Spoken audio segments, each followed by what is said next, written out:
Hi everyone. Today we are going to be counting down our list of top 5 mysterious disappearances that will keep you up at night. So let's get into it. Starting off in our No 5 spot, we have the Hinterkaifeck murders.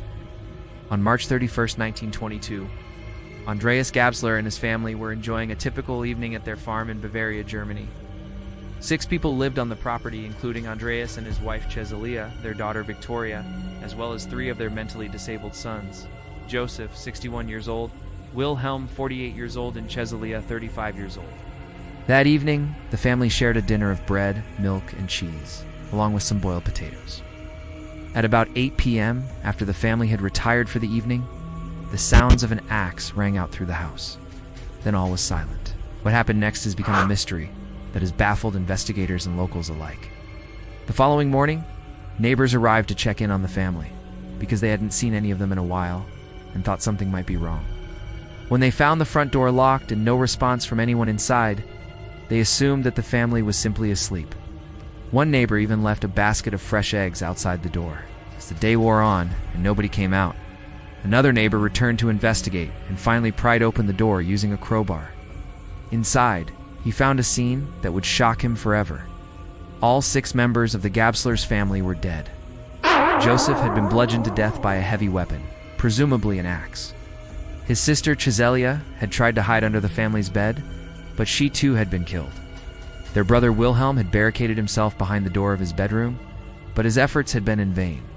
The parents were found lying in their bed, beaten and their throats slashed. Victoria was in her room when she was attacked. She tried to defend herself with a poker, but she too was struck several times and ultimately succumbed to her injuries. Authorities immediately began searching for the killer, but they were baffled. There were no signs of forced entry, no obvious motive, and little physical evidence. The only clue was the weapon itself, which had not belonged to the family and had likely been brought to the farm by the perpetrator. The case remains unsolved to this day, and the brutality of the murders continues to haunt the small town. Some believe that the killings may have been carried out by a traveling carnival that had set up nearby, while others believe it was the work of a deranged local. Whatever the truth, the Hinterkaifeck murders are a chilling reminder of the evil that can lurk in even the most peaceful of places. In our No. 4 spot today, we have the Beaumont children. On January 26, 1966, 3 young siblings, Jane, 9, Arna, 7, and Grant, 4, left their family home in Adelaide, Australia, to go to the Glenelg Beach. Just a short walk away, they were never seen alive again. This is the disturbing story of the Beaumont children's disappearance. The kids had begged their mother to let them go to the beach, and she eventually relented, giving them strict instructions not to go into the water. She warned them that the current was strong and told them to stay close together. The kids promised to be careful and headed out, never knowing that this would be the last time their mother would see them alive. When the kids didn't return home at their usual time, their mother went to the beach to look for them. She asked other parents if they had seen them and even walked along the beach calling their names, but there was no sign of the kids anywhere. Eventually, she called the police and a massive search effort was launched, but it turned up nothing.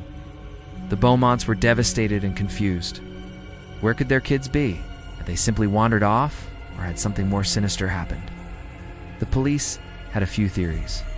They believed that the children may have been abducted by a passing motorist, or that they had accidentally drowned. But none of these theories made sense. If they had been abducted, why had their bodies not been found? And if they had drowned, why had no lifeguards or beachgoers seen anything? The case went cold after a few weeks, and the Beaumonts were left with more questions than answers. To this day, nobody knows what happened to the Beaumont children. It's a heartbreaking mystery that has haunted Australia for decades. If you know anything, please contact the police. In our No. 3 spot today, we have Amelia Earhart. Amelia Earhart was an American aviation pioneer and author. Born in 1897, she set numerous aviation records, becoming the first woman to fly solo across the Atlantic Ocean in 1932. But she's perhaps best known for her attempt to circumnavigate the globe in 1937, which ended in disaster. On July 19, 1937, Earhart and her navigator Fred Noonan took off from Papua New Guinea in a twin-engine Lockheed Electra. Their destination was Howland Island in the Indian Ocean, over 2,000 miles away. But the couple never made it. After several days without word from Erhard, her friends and family grew worried and began searching for her.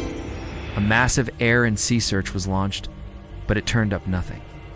And after a month, the search was called off. Erhard was declared legally dead, but the circumstances of her disappearance remained a mystery.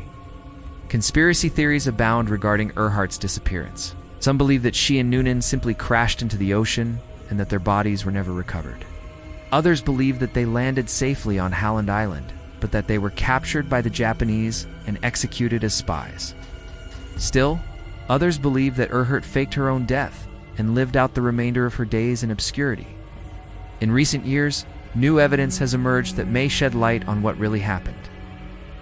A team of researchers using high-resolution satellite imagery identified a possible crash site on Nikomororo Island, which is near Halland Island. And in 2019, a group of scientists announced that they had found a bone on Nikomororo Island that they believe may have come from Erhard. While these discoveries have not put all the pieces of the puzzle together, they do offer tantalizing clues about what may have happened to the missing aviator. The mystery of Amelia Earhart's disappearance is one of the most enduring of the 20th century, and it's a story that continues to captivate people all over the world. In our No. 2 spot today, we have Jimmy Hoffa. James Riddle Hoffa was a powerful labor leader who served as president of the International Brotherhood of Teamsters from 1957 until 1971. He was a controversial figure who was accused of using his power to engage in a wide range of illegal activities, including bribery, extortion, and fraud. In 1964, Hoffa was convicted of jury tampering and mail fraud and sentenced to 13 years in prison. He was released from prison in 1971, but he was soon back in the headlines. In 1975, Hoffa disappeared without a trace. He was last seen getting into a car outside of a restaurant in Detroit, Michigan. And despite numerous searches, his body has never been found. The circumstances surrounding Hoffa's disappearance are murky. Some believe that he was killed by members of the mafia, who he had allegedly double-crossed in a number of different schemes. Others believe that he was killed by the government, which wanted to silence him due to his ties to organized crime.